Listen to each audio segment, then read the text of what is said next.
बिस्मिल्लाहिर्रहमानिर्रहीम। अस्सलाम वालेकुम। कैसे हैं सब लोग? दुआ है कि अल्लाह करे कि आप सभी लोग बहुत खैरियत से हों। शुक्र है रब्बुल आलमीन का कि जी हम भी ठीक हैं अल्हम्दुलिल्लाह। हाँ जी, आज क्या हो रहा है? सादी सी चीज़ पकाएंगे भाई। ऐसे तो खाने बड़े रिच चल रहे हैं पिछले 2-2.5 महीनों से। तो आज आप सभी लोग सीखने वाले बघार वाली लौकी और चने की दाल। कहेंगे लो राहत इतनी सारी तो हदीम खा ली, अब क्या करें? मेरी जिम्मेदारी नहीं है भाई, आपने खाई अपने भरोसे खाई, अपनी मर्ज़ी से खाई। मैं तो आपको बहुत ही अच्छी चीज़ सिखा रही हूँ और बहुत ही लाजवाब चीज़ है।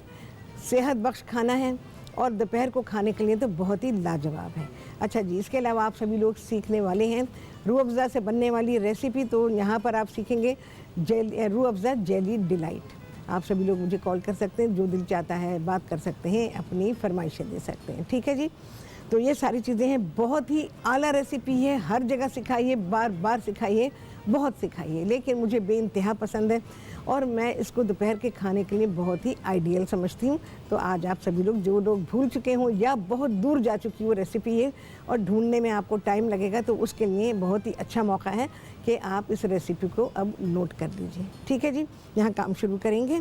अच्छा, मैंने रेसिपी कार्ड में लिखा हुआ है कि जैसे हमने दाल को बॉयल कर लिया और बॉयल कर लेने के बाद हमने उसको गला लिया। ठीक है।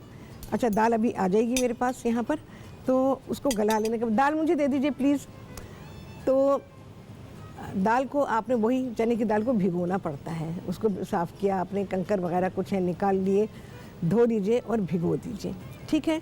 अच्छा, उसके अलावा उसको जब भीग गई है तो फिर अब उबालने का प्रोसेस शुरू होता है। तो दाल को आप उबालेंगे जैसे कि दाल उबाली जाती है। उबालने के दौरान में उसके ऊपर झाग आएंगे, उसको हटाना ज़रूरी होता है। मैंने आपको बरसों से ये चीज़ सिखा रही हूँ और जब भी दाल पकाती हूँ हमेशा ये बात आप लोगों को बताती हूँ कि उसके ऊपर जो झाग आ जाते हैं उसको हटाना ज़रूरी होता है। अब जब दाल उबल जाएगी, गल जाएगी, उसमें कुछ नहीं डाला गया, बिल्कुल सादी रखी हुई है, तो आप उसमें मसाले डाल सकते हैं। जैसे कि अभी मैं यहाँ पर निकाल रही हूँ मसाले, तो वो मैं आपको बताती जाती हूँ। अच्छा जी, 1 पाव अगर दाल है, 250 ग्राम आपके पास दाल है, तो उसमें डालेंगे आप 1 चाय का चमचा हल्दी। इसको मैं इन्फ्यूज़ कर रही हूँ क्योंकि मैं आपको दूसरे तरीके से सिखा रही हूँ। 1 खाने का चमचा इसमें चला जाएगा, 1 से सवा खाने का चमचा, ये छोटा वाला चमचा है मेरे पास। ये है पिसा हुआ धनिया और इतनी पिसी हुई लाल मिर्च है। क्योंकि दाल में ज़ाहिर है कि पानी डाला जाता है, उसको थोड़ा पतला किया जाता है, तो हमें मिर्चें ज़रा चाहिए होंगी। अच्छा, टीस्पून है तो इसलिए मैंने इतनी दफ़ा डाला है, तो आपको लग रहा होगा कि शायद मैंने ज़्यादा डाला है। नहीं, ज़्यादा नहीं डाला है। पानी डाल के मसाले को इन्फ्यूज़ करूँगी। अच्छा, इसके अलावा इसमें जाएगा 1 बड़ी इलायची चली जाएगी। छोटे छोटे से टुकड़े हैं, 2 या आप 1 ले लीजिए, 1 से ज़रा सा बड़ा ले लेंगे, छोटे हैं तो 2 टुकड़े दालचीनी के हैं और आधा चाय का चमचा जो है इसमें जायफल है, जो कि मैंने घिस के रखा हुआ है यहाँ, और 1 सवा चाय का चमचा डालेंगे आप इसमें पिसा हुआ गरम मसाला और ज़रा सी अदरक है। इसके अलावा है नमक। अच्छा, मैंने जो मसाले लिखे हुए हैं आपके कि आप इसमें ये मसाले डालकर और दाल को पका लीजिए। मैं दूसरे तरीके से कर रही हूँ, तो आप दोनों ही तरीक़ों से कर सकते हैं। दोनों ही पानी डालने जा रही हूँ, दोनों ही तरीक़े बिल्कुल दुरुस्त हैं। चलें जी, कुकिंग ऑयल डालेंगे।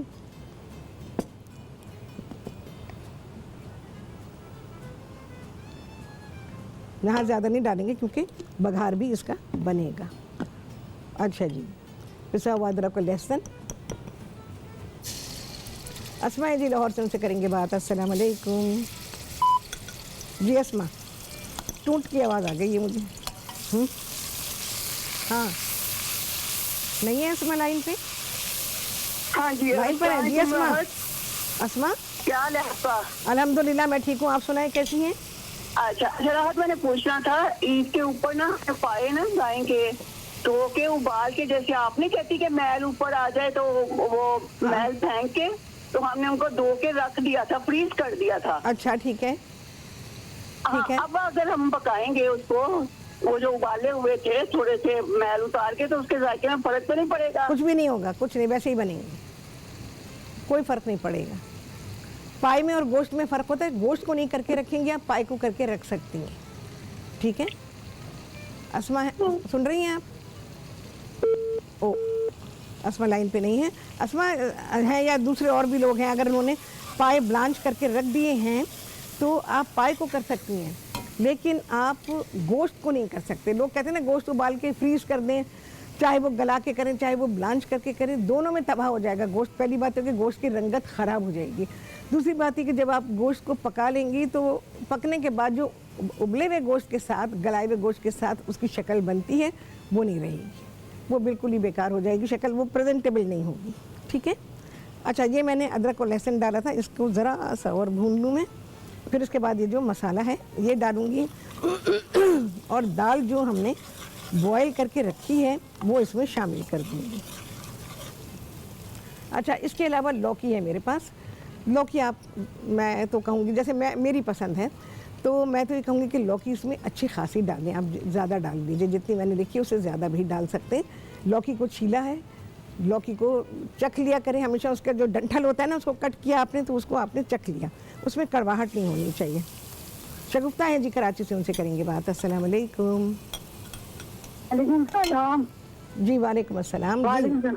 हाँ, मुझे आपका प्रोग्राम बहुत अच्छा लगता है। बहुत शुक्रिया आपका। और मैं आपको प्रोग्राम बहुत शौक से देखती हूँ। अरे बड़ा अच्छा लगा सुन के। और क्या कहेंगी? मुझे आपसे पूछना था कि आप टमाटर प्यूरी किस तरह से बनाती हैं और किस तरह से फ्रीज करती हैं? चले ठीक है, मैं अभी बता दूंगी इसके बारे में। ठीक है, हाँ, मुझे सही अभी बता देना, सही मेहरबानी हो गया। मैं अभी बता दूंगी, मेहरबानी की कोई बात नहीं है। मुझे अच्छा लगता है कि मैं आप लोगों को बताऊं, सिखाऊं, आप अपने घर में करें। और जब आपको आसानी मिलती है ना तो यकीन जाने दिल से दुआ निकलती है कि भाई उसने ये चीज़ बताई थी, उससे हमने राहत से हमने ये चीज़ सीखी थी। देखो ज़िंदगी कितनी आसान हो गई, खाना पकाना कितना आसान हो गया। चलें जिस मसाले को भूनेंगे। अच्छा जी, मैंने इसका मसाला बनाया था जिसमें मैंने थोड़ा सा कुकिंग ऑयल डाला था और पिसा हुआ अदरक और लहसुन था, और मसाले में थे हल्दी, मिर्चें और धनिया। इनको इन्फ्यूज़ किया मैंने और डाल के थोड़ा सा भून लिया। भूनने के बाद उबली हुई दाल जो थी जिसे हमने थोड़ा सा घोट लिया था वो मैंने इसमें शामिल की और साथ ही इसमें लौकी भी डाल दी। दाल बिल्कुल गली भी होनी चाहिए। अच्छा, लौकी के बारे में मैं आपको बता दूँ, ये देखें आपको उबली हुई नज़र आ रही होगी। ये मैंने आप लोगों को सिखाया है कि लौकी है, जैसे इस किस्म की जो सब्ज़ियाँ होती हैं और कहाँ हमें ज़रूरत है कि हम इसको उबाल के डाल सकते हैं। तो इसमें पानी में मैंने थोड़ी सी हल्दी डाली और लौकी डाली और इसको बस हमने आधा गला लिया है।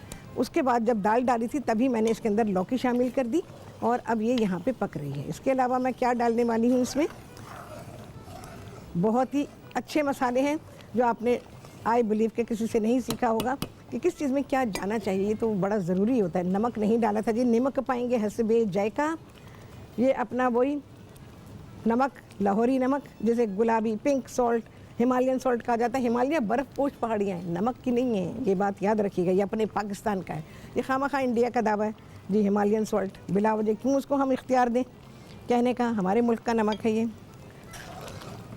चलिए जी, जायफल घिसा हुआ पिसा हुआ गरम मसाला है, थोड़ी सी अदरक है और 2 छोटे छोटे टुकड़े इसमें हैं दालचीनी के और 1 बड़ी इलायची इन्फ्यूज़ करके रखा हुआ है मैंने इसको पानी डाल के। और अब मैं इसमें शामिल कर रही हूँ खेवड़ा का नमक है जी, खेवड़ा का, अपने पंजाब का।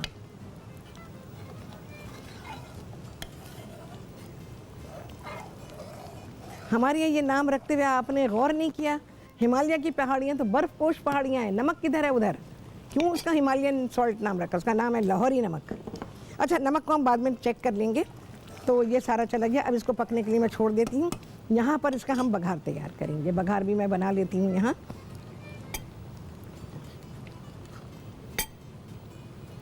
कुकिंग ऑयल डालेंगे, अच्छा डालेंगे भाई, दाल में अच्छा होना चाहिए, दाल तभी मज़े की लगती है।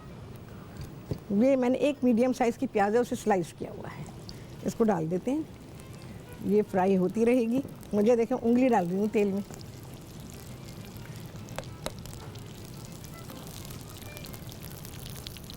चले भाई, इसको इधर करते हैं।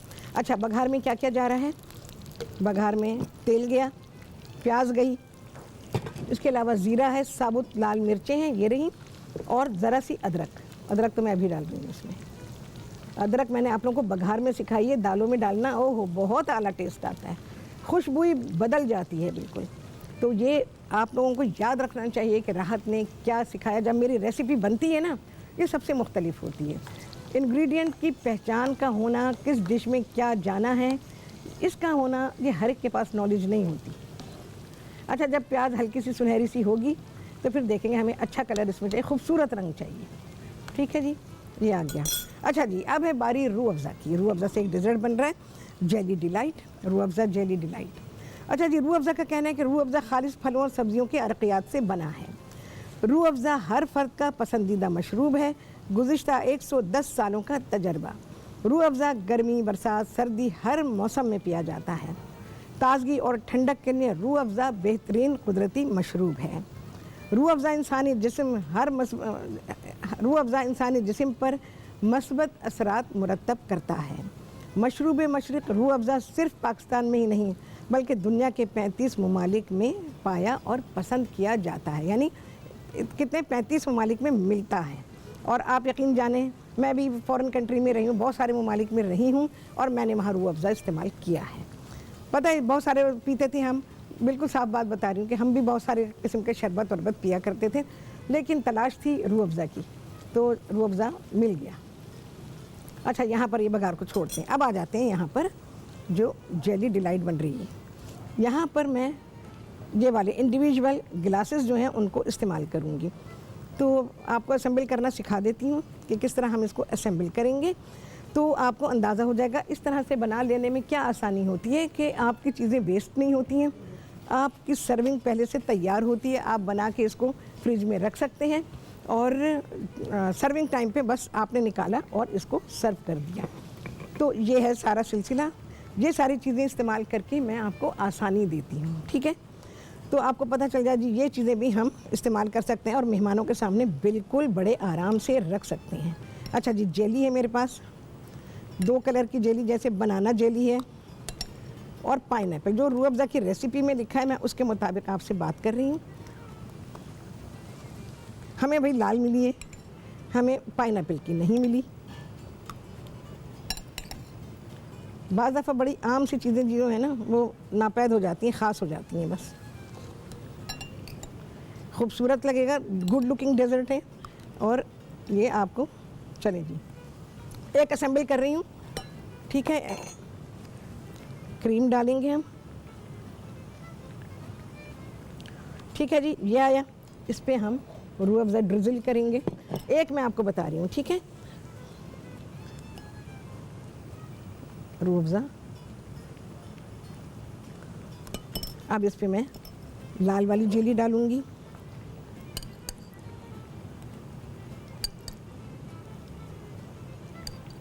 आप देख रहे हैं मैंने जेली को कैसे रखा हुआ है, और बहुत ही अच्छा कंफर्टेबल डेजर्ट होगा। आपने बस हाथों में गिलास दे दिए और खाने वाले ने खा लिया, एंजॉय कर लिया। हाँ जी, क्रीम डालेंगे और जी अगेन हल्का सा रूह अफ़ज़ा, और इससे ये हो गया गार्निश भी और डिलीशियस भी। ठीक है जी, खार तैयार हो रहा है। प्याज हो गई फ्राई, मैंने अदरक डाली थी इसमें लाल मिर्चें डाल दी और अब मैंने ज़ीरा डाल दिया इसके अंदर। सारी चीज़ें एक साथ ना डालिएगा, ग्रेजुअली बनेगा ये। चलो जी, ये हुआ। दाल निकालते हैं। अच्छा, इसमें जाएगा पुदीना दाल में।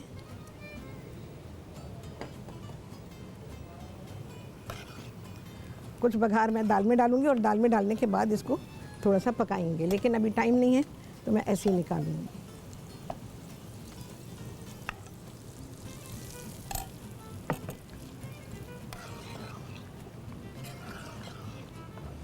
चलिए जी, मैं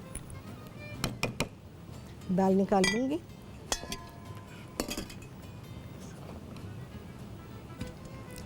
बिस्मिल्लाहिर्रहमानिर्रहीम। लजीज़ खाना है। आप यकीन जाने, लौकी इतनी प्यारी सब्ज़ी है, हमारे नबी सल्लल्लाहु अलैहि वसल्लम की पसंदीदा सब्ज़ियों में से है। बहुत अहम बातें बता रही हूँ इसके बारे में। दुनिया भर में इसको खाया जाता है, लेकिन पाकिस्तान में मुझे नहीं पता क्या रेशो है लोगों का। जापान में सबसे ज़्यादा लौकी को खाया जाता है और पसंद किया जाता है। और मैं अमेरिका में जब थी तो मुझे बात पता चली कि जापानीज़ जो हैं, सिर्फ जापानीज़ इसके ख़रीदार हैं लौकी के अमेरिका में। और वो इंतहाई शौक़ से इसको खाती हैं और ये जापान में बहुत ही जापानीज़ के दरमियान बड़ी पसंद की जाती है। चलिए जी, हमारा बघार कुछ इसमें,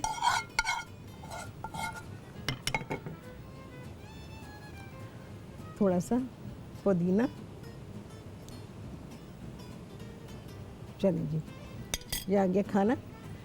बॉयल राइस मैंने इसके साथ सर्व किए हैं।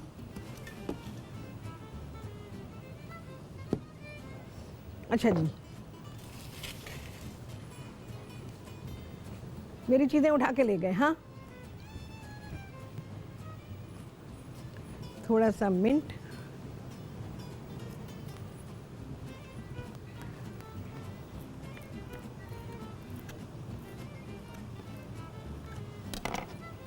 जब बहुत से लोग मुझे डायरेक्ट कटिंग बोर्ड पर कटिंग करते यहाँ काउंटर पे कटिंग करते देखते होंगे।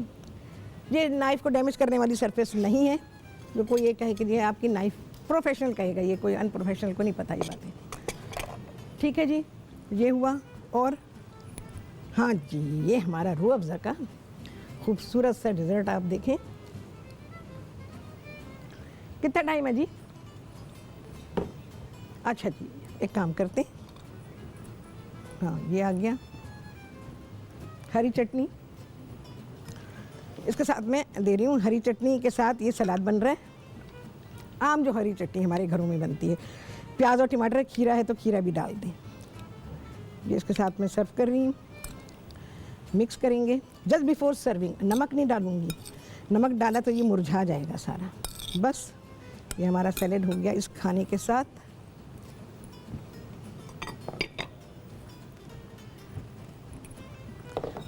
और इसमें चाहे मिंट डाल सकते हैं, अभी टाइम नहीं है वरना मैं डाल देती।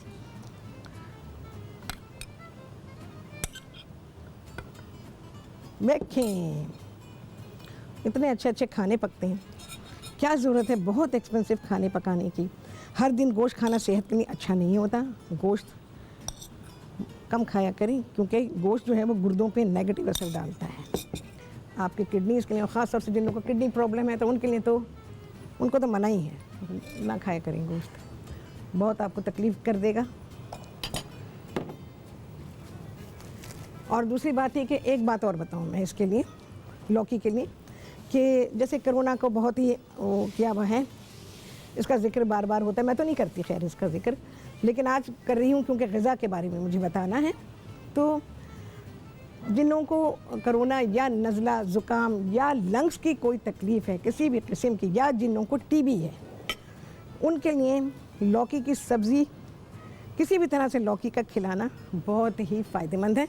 उनकी ग़िज़ा का हिस्सा बनाएं उसे, और लौकी जो है उनके खाने में रोज़मर्रा शामिल करें। किसी भी चीज़ का फ़ायदा जब होता है जब उसे रोज़ाना इस्तेमाल किया जाए। अगर आप उसको सोचें हफ्ते में एक दिन, आए है मुझसे तो नहीं खाई जा रही, इसको दवा समझ के खाएं। बहुत सारे लोग हैं जो नहीं खाते लौकी, लेकिन ये लौकी का फ़ायदा अगर आपको पता चल जाए तो आप हैरान रह जाएंगे। लौकी फेफड़ों को और सीने को बहुत ही मजबूत बना देती है, इसका इस्तेमाल रोज़ करें। तो ये बहुत ही मैंने फ़ायदेमंद खाना, सेहत बख्श खाना आप लोगों को सिखाया है। हाँ जी, आ गया है छुट्टी दा टाइम। आपसे होने वाली मुलाकात, पहले तो चांद गिने, और आपसे होने वाली मुलाकात अगले प्रोग्राम में बहुत ही आला रेसिपी के साथ इंशाअल्लाह अज़ीज़। अल्लाह हाफ़िज़।